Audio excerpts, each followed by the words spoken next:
Growing up as a kid in Oklahoma, where I'm from, the Chili Bowl is the biggest race that we have.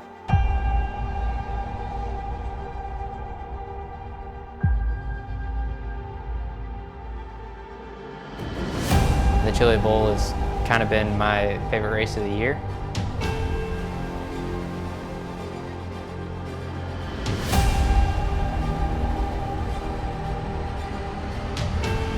Growing up a dirt racer in Oklahoma, that's kind of the holy grail.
Have you ever been lucky enough to watch someone try to juggle cream pies in a phone booth? It's entertaining, but really messy. If you enjoy being witness to that, then you're in luck, because the tight confines tonight make entertaining but messy the operative phrase. From the Chili Bowl, it's the Global Sim Racing Channel's Round 7 coverage of the CSI Shocks Spring Season Championship. Now, the series organizers have called for little cars on a little track. Midgets make their return after they were the featured car in the series debut back at Limaland when Aiden Perdue won the night and jumped out to the points lead. Since then, the Camarillo Cannonball Brennan Rogers has come on the scene, winning every heat race he's entered and climbing past everyone into the points lead. But last round, it was real-world driver Alex Bergeron who stole the show. Most of the big names are here, and it's anybody's guess as to who will win the night. And those questions will be answered soon enough, as all the simulated midget action from the heats, semis, and A-Main can be seen live as it happens right here on the Global Sim Racing Channel. For the first time in GSRC history, I offer you a Hoosier State hello and well. Oh, let me get that right. I blew it. It's a Sooner State hello and welcome. Joe Peak joins yours truly, Bill Soups on, not all that far up in the press box, to bring you our bird's eye view. John Crackers Ambrose has director duties, armed with cameras provided by Dougie Beard. All right, Joe, I've worked with you countless times, and truth be told, when you do track descriptions about Daytona or Spa, I turn into Walter Mitty. But tonight, I'm all ears as you tell the viewers and myself about this unique racing venue. Well, let's start with one of the most important bits as far as iRacing circuits go. It's small, like really small. When you get down to a quarter mile for a racetrack, it goes beyond a bull ring. This is more like a hockey rink, and you've thrown monster trucks in it. But despite all that, the Chili Bowl hosts perhaps the most prestigious midget race in the U.S. Midget Nationals have been held here since 1987, and it brings out some big names, not just in dirt racing, but in racing in general. This all sounds well and good and notable, but in case our viewers haven't picked up on it by the visuals, it's also completely and totally indoors. Now, for dirt racing, this is huge because the sun isn't beating down on it to burn out all the moisture. That's not to say that the track isn't going to slick up tremendously, especially since you're looking at laps in the range of about 10 seconds, but a fresh track is going to be grippy as hell. And you'll want all the grip you can get because these tight confines mean passing will be at a premium until someone makes a mistake. In fact, I'd wager most of the passes will happen due to mistakes. The only way this venue could be more apropos tonight, Bill, is if instead of a convention center, it was a circus tent, because it's going to be a show. Can't wait to see it. Let's go ahead and show you the point standings right now. Now, as drop races are eased into the standings, the rankings tend to freeze until we start counting races again, and such is the case for everyone here as everybody holds station. We talked about him in the opening. There's Brendan Rogers. You can see those two highlighted drop races. That means this is a driver's best, well, with 6 races in the book, it's a driver's best 4 of 6 races right now. The little drop by Rogers' name, he has 88 points in his pocket. Purdue has 70 points in his pocket. That's his largest drop race. You can see down the way Chance Crum, Corey Day, and Chad Wheeler. The driver that you do not see on that because of the late arrival is Alex Bergeron. But watch out! With so many drop races and that guy being so dominant, if he shows up, he still has a chance to sneak into the championship. The next one we're going to look at is the Hard Charger Award. And that one again stays exactly as it was before. The only difference is Jonathan Schaefer, who was in a tied for 5th place, sneaks up in there. He has 5th all to himself right now. Kobe Stidham, I'm telling you, he is exciting to watch. Let's see what he can do. He's leading that with 21 points, 5 up on Bryce Lucius. All right, Joe, there's a quick look at the points. Why don't we go over the race details? Absolutely. We are in round 7 out of 12 so far, and you mentioned the drop weeks that can help some of the drivers out. This week, we are running the midget once more. We did that in the opening round. They've come back, and we'll see if anybody's learned anything since last time. It's fixed as always for the setups. And even though we do have qualifying to set the grid, the heats will determine how hard you have to work to get to the top at the end of the night. That's because those who don't finish within the top 2 in their heats will go to the semifinals, and then those in the semis who finish within, I believe it's the top 4, manage to get to the A main, which is the feature, and where they hand out all the big prizes. Speaking of which, that includes about $2,000 over the course of a season. So there's a lot to fight for. There are indeed. Okay, we've gone over all the bookwork we need to go over. Let's go ahead and take a look at what's going on the track. I like that shot. I like that. The end zone cam, we call that one. You can really see how small this racetrack is. Absolutely. Usually we talk about best seat in the house to watch the action, Bill. I'd say any seat in the house you can watch the action from in here. So, and what's fascinating about it is as well the speeds that these cars are doing. You're looking at about 60 miles an hour down the straight and 30 to 40 through the corners. So they're really not going all that fast.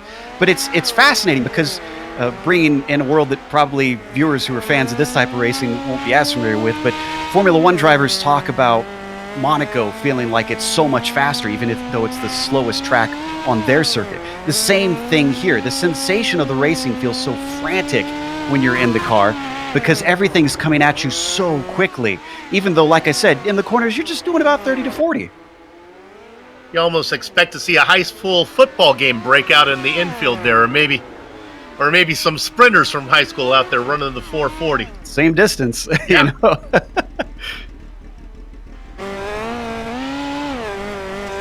And you Hayden Purdue is our fastest practicer right now. Go ahead, Joe.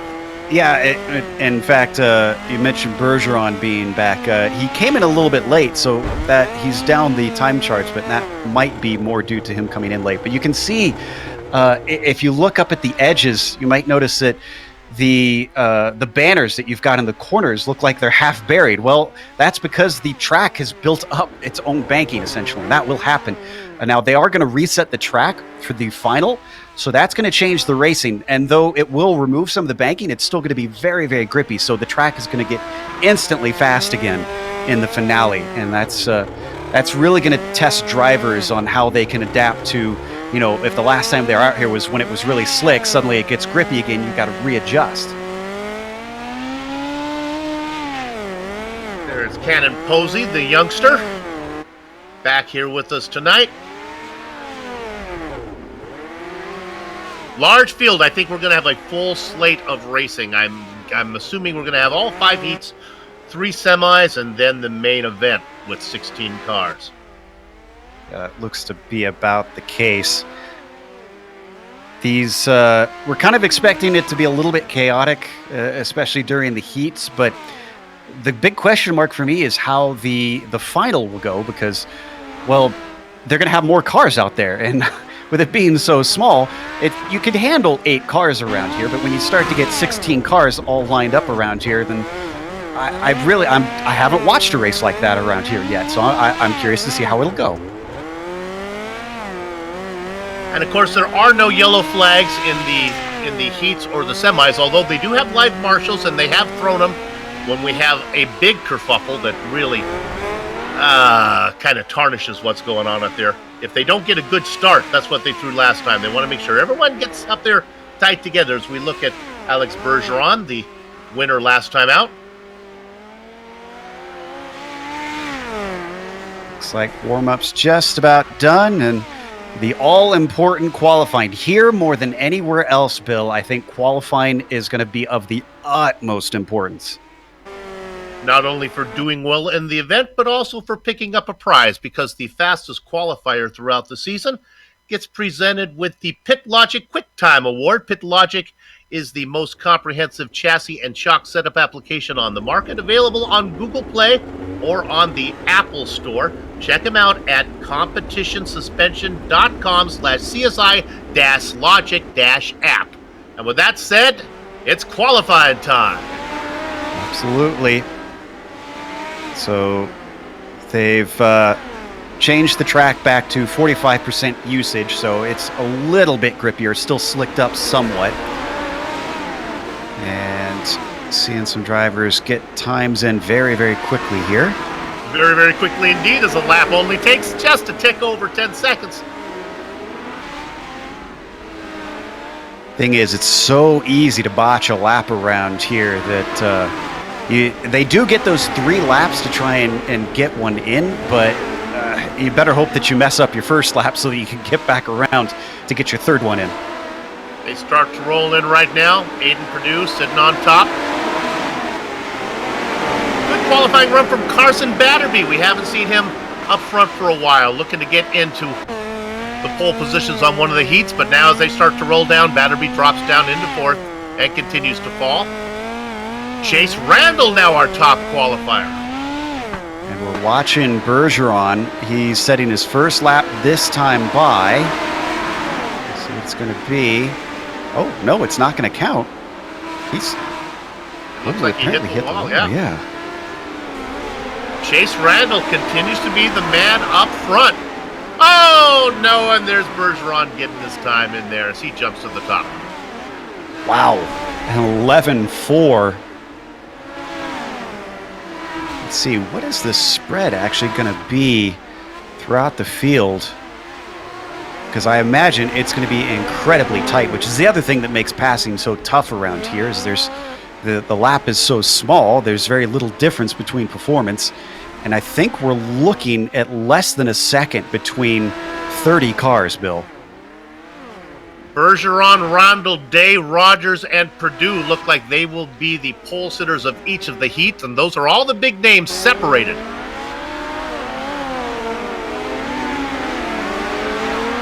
Watching Ericsson finish up his. See Bo Brandon actually going for a tumble on this one. It's incredibly easy to clip these walls and turn the car over. So even though we're going to see some turtles, drivers don't need to feel as embarrassed about it, because it's so simply easy to do. Qualifying just about done. Looks like Mitchell's just getting some laps in now. He's coming out of the pits. He and Spalding, yeah, the only two who haven't got a time in. Boy, it makes a big difference. You get one in, you find yourself well up the order in one of the heat races that are coming up. Look at the 84 going around. Now, you may have noticed when he just barely clipped the inside berm there, coming onto the track, how the front of the car started to pogo a little bit, and you saw it there too. That's really the worst thing that you want. These cars are... Whoa. And Mitchell certainly struggling here in qualifying. The gearing is so short in these cars at this track, Bill, that any pogoing is going to get the nose up in the air, because as soon as you press the throttle, even without hitting something, you can actually do wheelies very easy in these cars. And if the two front wheels are up in the air, you can't turn. There you go. So you'll find drivers just not understeering, but I guess just straight lining, straight into the outside wall if they get the front wheels up in the air. On occasions, you'll see them racing on one wheel. The rear right-hand tires, they go around. The front wheels will come off, and the inside... Oh, and there we put it in the wall. That looks not going to work. Evan Spalding still trying to... Well, he's got a time in. And it looks like qualifying just about done. I think it is set, because everybody who can set a lap is already run their 3. Everybody else who still has a lap left to go is sitting in the pit, so it's a little too late now to get out there and get one in. Well, it's safe to say that a few more Pit Logic Quick Time bonus points are going to go to our fastest qualifier today, and that is, no surprise here, Alex Bergeron, last round winner and the favorite to win it again today. And with that out of the way, they're going to grid up for our very first heat. As always, heat number 1 is sponsored by Joe's Racing Products. Now, Joe's Racing Products are designed and manufactured quality and innovative racing products in the USA. Find out more at joeracing.com. And there you see the stats. 8 laps, the top 2 will advance, and this is Ben-Hur Racing, no yellow flags. Let's go to the grid, Joe. Top 2 is going to be even harder because we've got 10 drivers on these 3 heats. Bergeron is on the pole of this first one. Then it's Aiden Perdue outside of him. Carson Batterby starts row 2 with Carter Batterby. Both of the Batterbys on the same row in the same split. Bryce Lucius starts 5th with Jake Erickson 6th. Preston Perlmutter 7th. Heath Smith will be 8th. Dustin Davidson 9th. And Ryan Mitchell rounds out the 10 in this heat. Because there were only 4 heats, that means that our 5th place qualifier, Aiden Perdue, who I thought would be sitting on the pole in heat number 5, will not. He's going to be teamed up with Alex Bergeron, so there's no room for error if Perdue wants to advance. Top 2 will advance, and right now that's our front row, obviously Bergeron and Perdue. Carson Batterby behind. Time to go racing! Round number 7 in the CSI Shocks Spring Season Championship. Perdue loses momentum. And a good start so far. A few drivers may be tipping each other a little bit, but otherwise this is not as messy as I thought it would be. Ryan Mitchell having some problems in climbing the wall. Bergeron and Perdue comfortably out in front. Carter Batterby on the high side. Down low, fighting for that 3rd place position. Well, that's his brother, Carson. Batterby.